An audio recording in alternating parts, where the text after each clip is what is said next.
감사합니다. 인생은 지름길이 없다, 이런 제목의 책이 있습니다. 스웨이라고 하는 중국분이 썼습니다. 하버드에서 공부를 했습니다.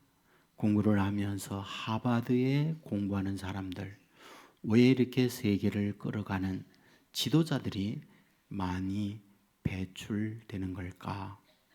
이런 마음을 가지고 연구를 하게 된 거죠.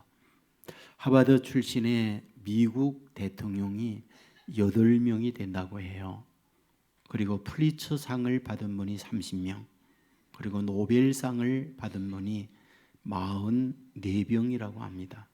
기업인들이나 또는 예술가나 각 분야의 탁월한 능력을 가지고 지내는 걸출한 인물들이 하버드 출신들이 많이 있다, 그런 얘기예요. 그래서 이분이 연구를 하면서 깨닫게 된 거 있어요. 그래서 그것을 24분야로 정리를 해서 낸 책, 그것이 인생은 지름길이 없다, 그런 제목의 책입니다. 여기에 등장하는 로이드라고 하는 사람이 있어요. 이분은 미국의 배우인데 사람들이 국민 배우이기 때문에 모르는 분이 없었어요. 어느 날 그분이 운전하는 차량에 고장이 생겨서 AS를 가게 됐어요. 근데 AS를 담당한 분이 여자 정비사였는데 미모가 뛰어날 뿐 아니라 어디에 무엇이 있는지 바르게 진단도 하고 수리도 하는 모습이 굉장한 실력가구나 라는 것을 한 번에 알아볼 수 있었어요. 그런데 어디를 가든지 자기를 알아보았는데 이 정비사만은 자기에 대하여 특별한 반응을 보이지 않아요. 그래서 이렇게 묻습니다. 정비사님, 혹시 영화 좋아하세요? 그러자 정비사는 말했죠. 저는 영화 광이에요. 그런저런 이야기를 하던 중 정규는 끝났습니다. 그래서 이제는 가셔도 됩니다 라고 했더니 로이드라고 하는 배우가 이렇게 말하죠. 시운전을 해보세요. 정상적 차량이 운행이 가능한지요. 그는 로이드라고 하는 배우를 태우고 시운전을 하고 모든 정비가 완벽하게 끝났다면서 키를 전해줍니다. 그때의 로이드는 하도 궁금해서 이분이 나를 모르나 보구나 라고 하고는 이야기해요. 저를 몰라 보겠습니까? 그러더니 정비사는 하는 말, 아이고 왜 제가 모르겠습니까? 훌륭한 배우 로이드 씨라고 하는 걸 왜 모르겠습니까? 깜짝 놀라서 로이드는 말하죠. 그런데 어찌하여 그런 반응을 전혀 보이지 않았습니까? 저는 소년 팬과 같이 열광하지 않을 것뿐이에요. 선생님이 배우로서 저에게 차량 수리를 위하여 오지 않았어요? 저는 정비사입니다. 저는 정비사로서 해야 할 그 일을 해드렸을 뿐이고요. 선생님이 아니고 어떤 저명한 인사가 제게 온다 할지라도 저는 그분에게 선생님과 똑같은 모습으로 정비를 할 것이고 제 일을 해드릴 겁니다 라고 대답을 한 거죠.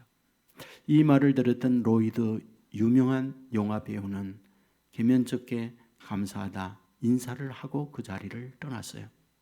여기에서 여자 정비사가 이러한 반응, 어떤 환경이나 사람 앞에 어떤 요동이나 어떤 변화의 모습을 갖지 아니하고 초연하게 자기의 일을 할 수 있는 그것, 무엇이 그 정비사로 하여금 그런 행동을 하게 했을까라는 거죠.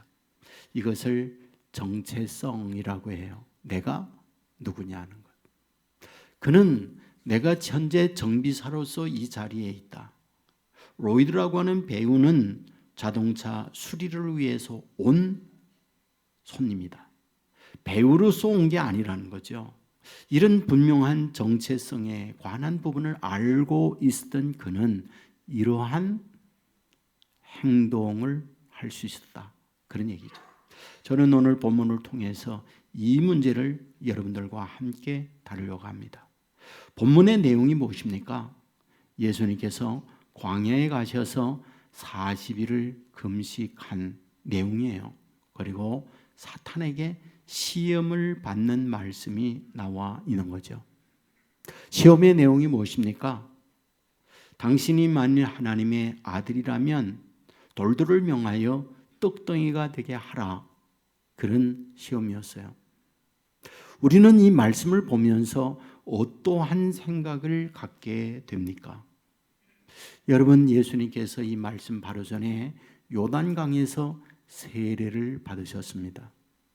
30년 만에 공개적으로 예수님이 첫 외출이 요단강에서 세례를 받는 것이었다라는 말씀을 드렸어요. 세례의 의미가 무엇인가요? 죽음과 삶이다. 옛사람에 대하여 죽는 것이고 예수 그리스도 안에서 새로운 생명으로 태어나는 것, 그것이 세례다라는 말씀을 드렸습니다.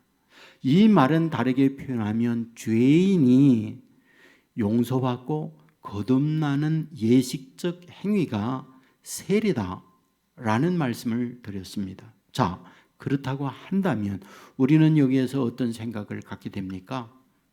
예수님이 세례 받으셨다면 예수님도 죄인이라는 말일까? 예수님은 죄인이 아니라고 말씀을 드렸어요.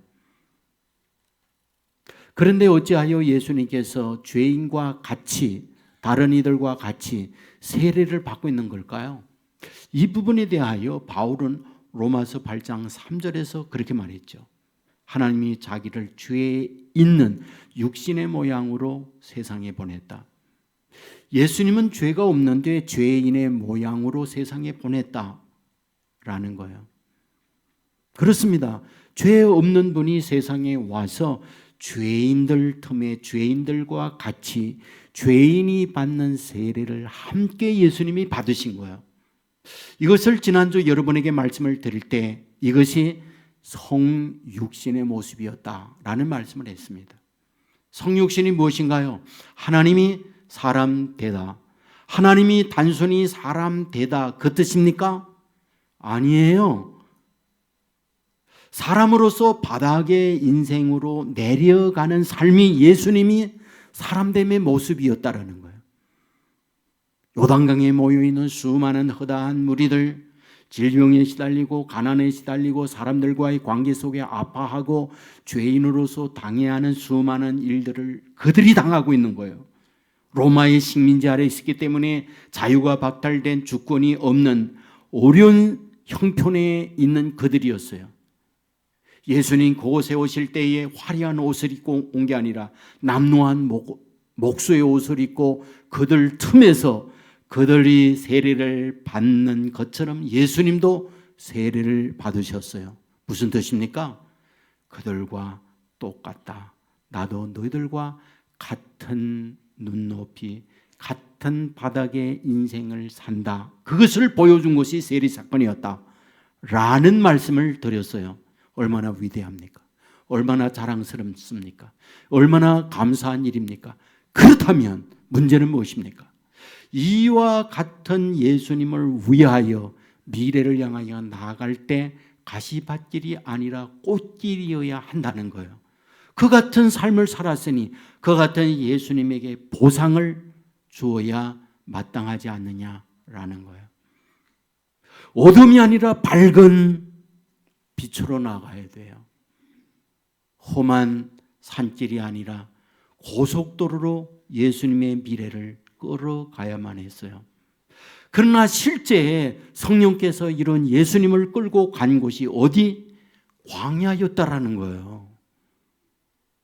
이상하지 않느냐는 거예요.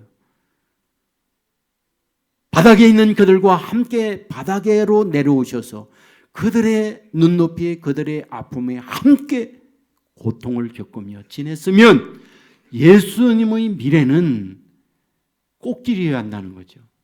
그런데 실제 예수님을 끌고 간 곳은 광야였어요.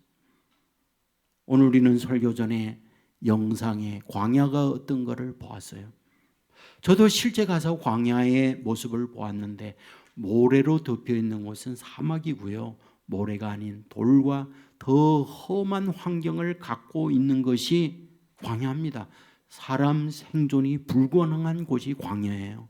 짐승이 있어요. 전갈이 있어요. 그곳에 수많은 위협이 도사리고 있는 그곳이 광야예요. 그런데 어찌하여 세례를 받으시고 이와 같이 귀한 일을 하신 예수님에게 하나님은 광야로 끌어가고 있느냐라는 거예요. 여러분 인생살이에 광야의 삶을 처하는 사람들은요, 굉장히 많은 사람들이 무너져 내립니다. 여러분 광야의 경험을 하는 사람은요, 바람 앞에 촛불과 같이 인생이 꺼지는 경우 많습니다. 내 삶이 그런 광야의 현실에 놓여 있을 때에 썩은 새끼줄이 끊어지듯 내 인생의 희망이 끊어져서 삶의 모든 끈아픔을 놓는 경우 많습니다. 그런데 어찌하여 예수님에게 이 광야로 끌고 가는 겁니까? 이것은 저와 여러분에게 너무 소중한 메시지에 왜 우리 인생길에도 광야길이 있다는 걸 보여주는 말씀이에요.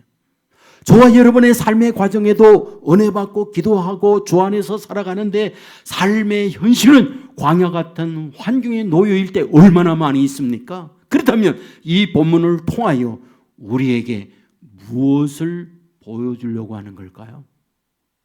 곧 광야 같은 인생을 살아갈 때 내가 그 가운데 어떻게 견뎌내야 하느냐, 어떻게 광야 인생을 넉넉히 이기고 승리하는 삶을 살 수 있느냐, 이것을 보여주는 것이 본문이에요. 자, 그렇다면 오늘 본문을 통해서 어떻게 이런 광야 인생을 이겨갈 수 있도록 만들어줄까요? 그게 바로 정체성의 문제였어요. 내가 누구냐라는 거예요. 여러분 오늘 본문에 보면 사탄이 와서 광야에 40일을 금식하는 예수님에게 시험을 해와요. 시험의 첫 번째 내용이 내가 만일 하나님의 아들이었던 이 돌들을 명하여 떡덩이가 되게 하라라는 거였죠. 무슨 뜻입니까? 사탄은 예수님에게 가장 약한 아킬레스건이 무엇인지를 알고 있었다 그 말이죠. 40일을 금식하셨기 때문에 금식한 예수님에게 있어서 가장 취약한, 가장 약한, 건드리면 터질 수 있는 그 부분이 배고픔이에요. 그 부분이 먹는 문제예요. 사흘 굶어 도둑질 안 할 사람이 없다, 그런 말 하잖아요. 저는 처음으로 금식을 청년 때 일주일 했어요. 여러분 일주일 금식하는데 금식하다 보니까 신령 하나님의 은혜가 임하고 성령이 불같이 임하고 그럴 줄 알았는데 그렇지 않았어요. 기도할 때 눈 감으면 먹을 게 어디 있나 왔다 갔다 그것만 보였지, 성령께서 찾아와서 하나님의 음성을 돌려준다거나 내가 너와 함께 한다거나 은혜가 임한다거나 그런 거를 느끼질 못했어요. 여러분 금식은 생각보다 쉬운 게 아니죠.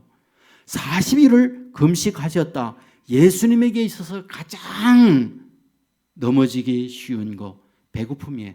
그러니까 와서 들고 나오는 거, 내가 만일 하나님의 아들이었던 이 돌들을 명하여 떡덩이가 되게 하라 하는 거였죠. 그런데 전제가 있었잖아요. 내가 만일 하나님의 아들이었던 이라는 거였죠. 여러분 어떻게 생각하세요? 정체성의 문제를 가지고 흔들고 있다라는 거예요. 내가 누구냐는 거.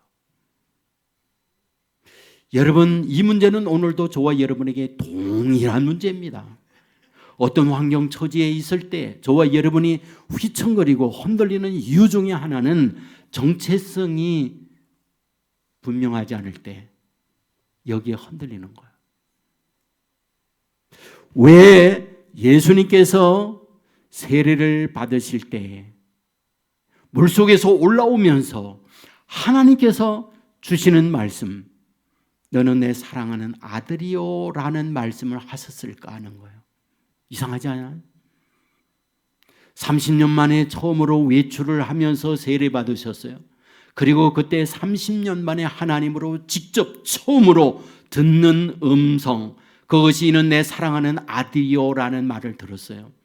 다르게 표현하면 하나님께서 예수님에게 공생애를 시작하면서 줄 수 있는 말씀들이 얼마나 많이 있겠어요. 그런데 그 어떤 말도 아니고 예수님 너는 누구냐라는 정체성에 관한 말씀을 하나님이 하고 있는 거죠. 너는 내 사랑하는 아들이라고요. 그렇다면 왜 하나님께서 이 말씀을 하고 있는 겁니까? 이후 너의 미래는 광야 인생이다. 그 광야 인생을 살아갈 때 그 광야를 이겨나갈 수 있는 힘, 그것은 내가 누구냐라고 하는 정체성, 이것이 분명하면 흔들리지 않는다. 이 부분을 주기 위하여 하나님께서 30년 만에 처음으로 외출하셔서 출발하고 있는 예수님에게 그 첫 마디가 너는 내 사랑하는 아들이다. 이 말씀을 주고 있다는 거예요. 여러분, 이 부분은 오늘도 저와 여러분에게 똑같습니다.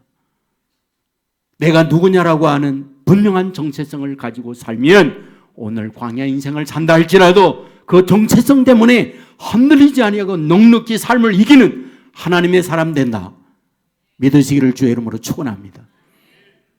여러분, 호랑이 어미와 호랑이 새끼가 풀밭에서 뒹굴고 놀고 있습니다. 한참 재미있게 놀다가 새끼 호랑이가 자기 어머니에게 여쭈었어요. 엄마, 나 호랑이 맞아? 아, 호랑이 맞지. 그런데 호랑이 아닌 것 같아. 왜?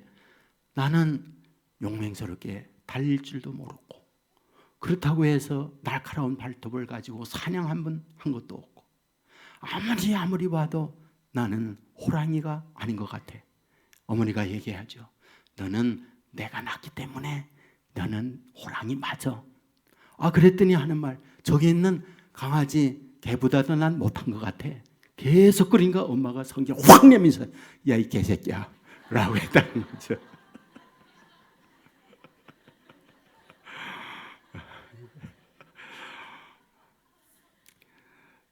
자기가 누군지를 모르면 이 꼴이 되는 거예요. 내가 누군지를 바르게 모르면 호랑이인데 자기를 개만도 못한 존재로 보는 거예요. 이게 비극인 거예요. 여러분, 훌륭한 석학들이 모여 있어요. 그래서 학술 토론을 하고 있을 때 거기에 한 칼럼리스트가 참여를 했다가 그 석학들에게 질문을 던졌습니다. 질문의 내용은 이겁니다. 수많은 인간사의 문제가 있지만 현대인들에게 가장 치명적 문제는 무엇이라고 보십니까? 한 석학이 입을 열어 이렇게 말합니다. 오늘날 현대인들은 그 어느 때보다도 지식의 홍수 시대에 살고 있습니다. 네이버, 유튜브 또는 구글에 가면 우리들이 원하는 모든 정보를 다 순식간에 얻어낼 수 있습니다. 그래서 정치면 정치, 예술이면 예술, 연예계면 연예계, 수많은 것들을 알고 있는 것이 현대인들인데 가장 치명적 약점이 하나 있습니다. 그것은 내가 누구인지를 모릅니다. 자기를 모르는 이것이 현대인들에게 가장 치명적 약점입니다. 라는 말을 한 거죠. 왜 오늘날 많은 경제적 여건과 삶의 환경이 옛날보다 훨씬 좋았었음에도 불구하고 스스로 삶을 포기하는 이들, 인생의 모든 희망을 놓는 이들 그렇게 많습니까? 정체성이 흔들리기 때문에 그렇다는 거예요. 내가 누구인지를 모르기 때문에 이런 문제가 생기고 있다는 거예요. 여러분, 성경을 읽다 보면 정말 깜짝 놀라운 사실을 발견한다는 거 아십니까? 하나님께서 하나님의 자녀를 찾아가서 제일 먼저 언제나 빼놓지 않고 하시는 말씀이 누구나 죄됨이 없이, 그게 뭔지 아세요?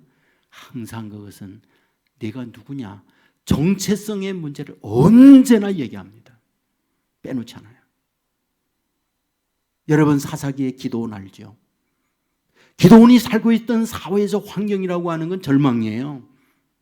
미디안의 강력한 군대를 끌고 씨 뿌릴 때 와서 씨 빼앗아 갑니다.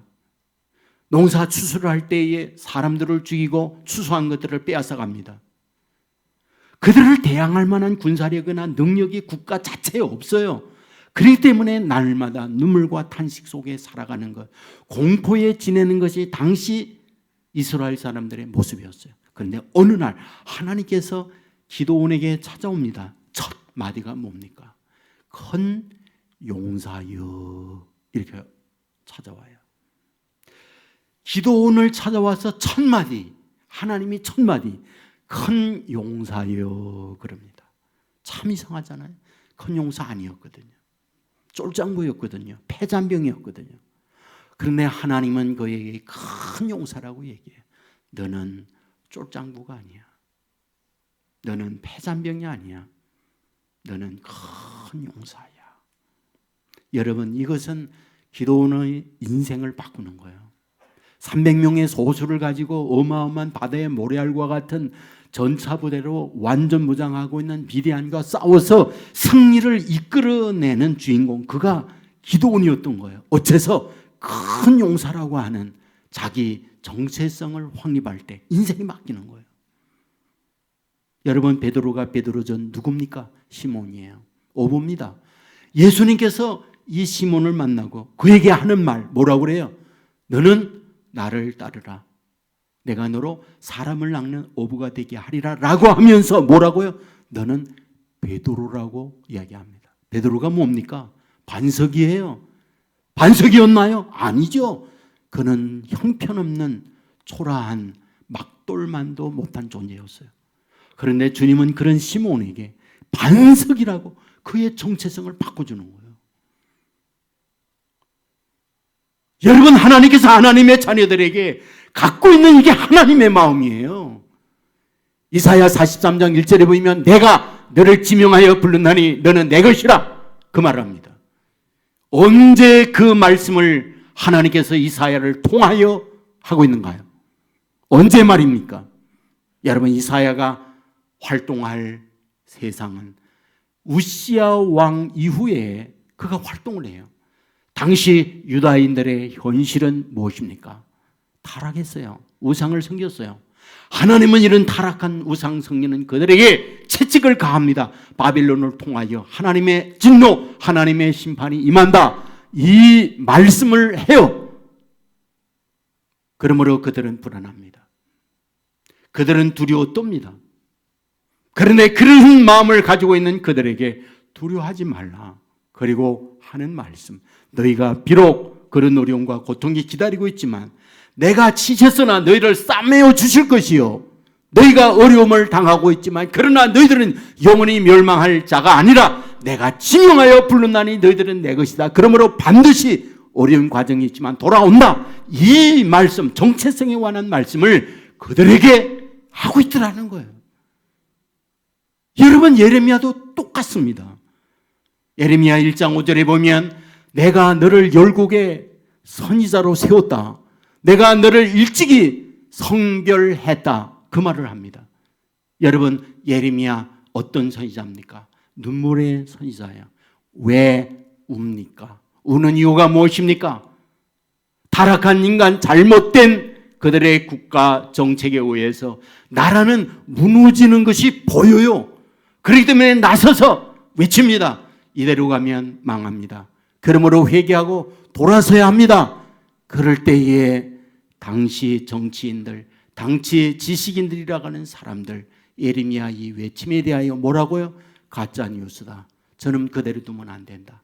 그러다가 매질하고 그러다가 감옥에 집어넣고, 그리하여 이 사실을 모르고 있는 국민들의 암울한 모습을 보면서 통곡하며 울었기 때문에 그런 눈물의 선지자라고 말하고 있잖아요. 하지만 그런 어려움 속에서 엘리야는 견뎌냅니다. 뭐 때문에? 정체성이었어요. 하나님이 나를 선지자로 세웠다고 하는 정체성 말이에요.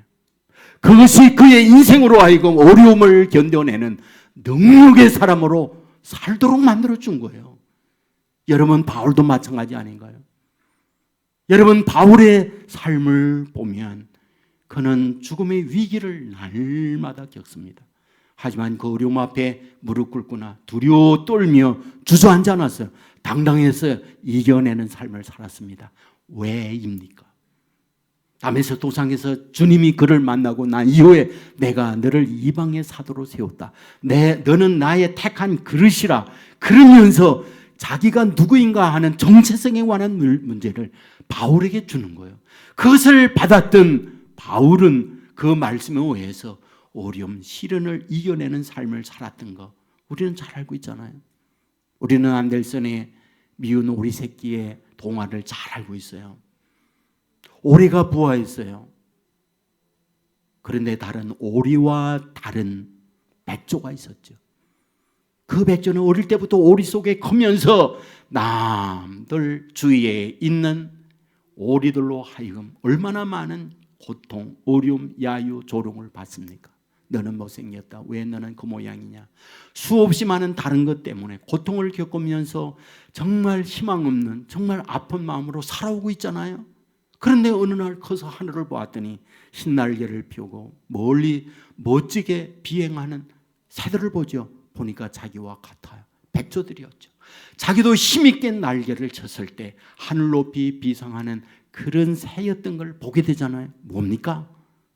내가 누구인가를 알았을 때 그는 하늘을 나르는 백조로서 바뀌어지고 있는 걸 얘기하고 있는 거잖아요. 내 마음의 풍금이라는 영화 알죠? 홍열이라고 하는 사람이 주인공으로 등장을 해요. 강원도 산골 마을에 17살 때에 늦가기 초등학생이 돼서 학교를 간 거잖아요. 그런데 가족들이 많아요. 아버지 어머님은 가난한 산골짜기에서 농사를 지으면서 살아가고 있기 때문에 아이들을 돌보는 것은 홍연이 맏딸이 해야 할 일이에요. 그 아이를 얻고 날마다 친구들과 고무질을 하고 놀고 있는 그때 엄마가 일을 시키죠. 빨래 삶아라. 그리고는 덜에 나갑니다. 빨을 솥에 올려놓고 불을 떼우고 나와서 고무질을 하는데 덩에 입은 아이가 그렇게도 엉엉거리며 엄마를 찾습니다. 종일 그러다가 저녁녘에 엄마가 오죠. 엄마에게 아이를 주면서 엄마가 홍연에게 묻죠. 빨래는 잘 삶았냐? 그때서야 솥에 빨래를 앉혀놓고 불 떼운 생각이 나는 거예요. 달려 들어갔더니 이웬말 빨래가 다 타버린 거예요. 엄마가 들어오더니 몽두깨기를 갖고 예문아야 예문아야 일을 제대로 하는 게 뭐냐 예문아야 그러면서 내리치니까 도망가요. 그리고는 산길로 갔는데 오는데 보니까 그 동네에 너무 멋진 양복을 입은 그리고 가방을 두 개 든 신사 청년이 오는 거예요.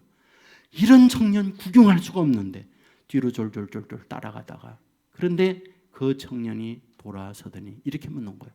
아가씨 학교가 어디에 있어요? 국민학교요. 홍련은 말도 못하고 손가락질을 하면서 이렇게 해요. 그런데 이 홍련은 그날 밤 잠을 못 자. 왜? 자기는 자기 이름이 홍연이라는 이름을 가지고 있었지만 홍연아라는 이름을 들어보지 않았거든. 맨날 자기를 찾는 게 에무나였거든. 에무나야 어디 갔냐? 이게 자기를 부르는 거였거든. 그런데 그날 그렇게 멋진 그 청년이 자기에게 아가씨라는 이름을 부른 거예요. 그는 이불 속에 들어가서 묻죠. 나보고 아가씨래. 나보고 아가씨래. 이 용화는 그 홍연이 아가씨로 거듭나는 얘기였어요. 에무나이가 아니라 아가씨로요. 그 말이 내가 어떤 존재냐라고 하는 그것이 그의 인생을 이렇게 바꿔내는 거예요. 여러분, 내가 누구입니까? 이것은 간단한 문제가 아니에요. 저와 여러분의 미래를 결정짓는 자아 정체성의 출발이 됐기 때문에 그렇습니다. 저는 제 기억 속에 어머님이 많은 말을 했지만 잊혀지지 않는 말 가운데 하나가 너는 다른 아이와 달라 하는 말이었어요. 무슨 말씀을 하다가 말미에 너는 다른 아이와 달라. 이 말을 항상 하셨어요. 그래서 제가 곰곰이 생각했습니다. 뭐가 내 친구들과 다를까? 내가 부잣집 아이도 아니고 그렇다고 탁월하게 천재적 머리를 가지고 있는 것도 아니고 그렇다고 인물이 그 아이들을 비하여 충출한 것도 아니고 아무리 보아도 다른 게 없어요. 어느 날 제가 어머님에게 물었습니다. 엄마, 내가 뭐가 다른 거야? 다른 아이들과 다른 게 뭐야? 엄마는 잠시 있다가 이렇게 말했어요. 하나님이 누구보다도 너를 사랑한단다. 그 얘기를 한 거예요. 하나님이 누구보다도 너를 사랑한단다. 저는 그 말이 바위에 비석으로 파듯 제 마음에 그 말이 언제나 박혀 있었어요. 나는 다른 아이들과 달라. 하나님이 누구보다도 나를 사랑해. 놀라운 게 뭔지 아세요? 그게 매 순간 저에게 영향을 주고 있더라는 거예요. 곁길로 가다가 나는 다른 애들과 달라. 너희들과 똑같이 해서는 안 돼. 하나님이 나를 누구보다 사랑하니까 하는 이것이 언제나 제 마음을 떠나지 않는 거예요. 여러분, 오늘 저와 여러분을 향하여 성경이 뭐라고 말해줍니까? 남들이 말하는 나와 내가 생각하는 내가 아니라 하나님께서 저에게 여러분에게 주시는 말씀이요. 베드로전서 2장 9절에 보면 우리 택한 족속이다. 왕 같은 제사장이다. 거룩한 나라다. 그리고 소유된 백성이다. 이 말씀을 하고 있잖아요. 하나님이 저와 여러분에게 그렇게 말한 거예요. 왕 같은 제사장이다. 거룩한 나라다. 하나님의 택하신 자녀라고 얘기해요. 그리고 이어서 말하죠. 세상 끝날까지 너희를 떠나지 않고 항상 함께 하겠다 약속을 해요.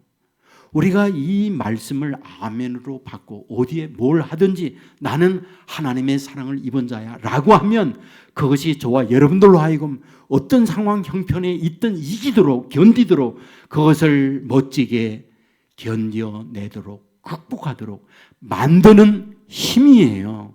여러분 믿으시기를 주의 이름으로 축원합니다. 여러분 이것을 분명하게 갖는다면 믿는 대로 하나님은 저와 여러분 동행하셔서 그대로 저와 여러분의 미래를 복되게 인도해 줍니다. 이 은혜가 이 믿음으로 말미암아 얻어 살아가는 저와 여러분의 삶이 되기를 주의 이름으로 축원합니다. 기도하겠습니다. 은혜로우신 아버지 하나님,